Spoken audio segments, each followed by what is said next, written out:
back to another video. Literally just finished recording the other one. Now, making a ground cover, which is like here, is really simple on my model railway because I do it quick, fast, and really effective. So as you can see, that's the sort of quality I get. So it looks a bit overgrown, a bit wild. It's sort of, you've got bushes growing up like nettles and stuff, which is quite nice. You can add rocks and stuff into it. And it just once you've layer and layer it, it looks more effective. So I'm going to show you how to do it. So what material I use for all my ground cover is something called hanging Barcelona. Now a lot of people use it, mainly on smaller layouts, but I decided to go full head on a bigger layout because it's going to cost a much more money on scatter grass and stuff. So it comes like this. It comes in a big sheet, depending on what sheet size you want. Different garden, you have to go to a garden centre to get this sort of stuff. So different types. You want to go for this sort of colour. It's a bit more realistic, and you can always trim it down to make it a bit more scaled, which I probably will do in this video because it takes a bit long time. But as you can see, I can rip it and then put it back together really easy, and that's how you. And just trim it a bit, but it's just so easy to work with, and it's just a lovely product. You just got to do a lot of hoovering because the fibres get everywhere. And with the fibres, you can cut them out and you can make different bushes and stuff and plants.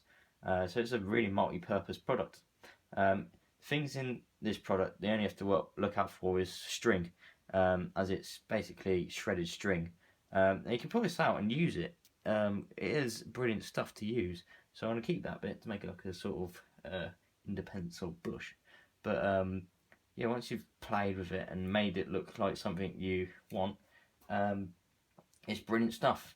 So basically, once you apply it, you can apply it onto mod rock, any base, sorry. I just normally do it quick and fast, so I use newspaper and cardboard groins. And it's I glue, like slub of glue on it and then stick it on. And then spray it with a fine layer of glue and water, and that just caps it and makes it a hard surface to work with. So once you've got that, as it's quite fibrous, it will grab the fine turf really well. So if we sprinkle it on, and now if you lay it as a home layout and you're not going to move anyway, you don't really need to glue it straight away because you can play around and add layers and layers, and then you can go on and say, I want to glue it now. So if you put a bit too much, don't worry, because it just rubs off, and it sort of gets in between the fibres. And then to cap it, you just do that. Now, if you want a bit more realism, get different blends on it. But literally go over again, and then it catches on the fibres, and it makes it look a bit more overgrown.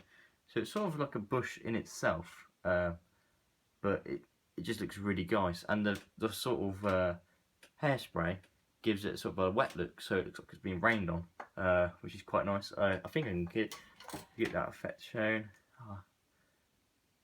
Yeah, so that's how I do that. Thanks for watching, guys. Hope you enjoyed this video, and please meet me on my next one, which is trees.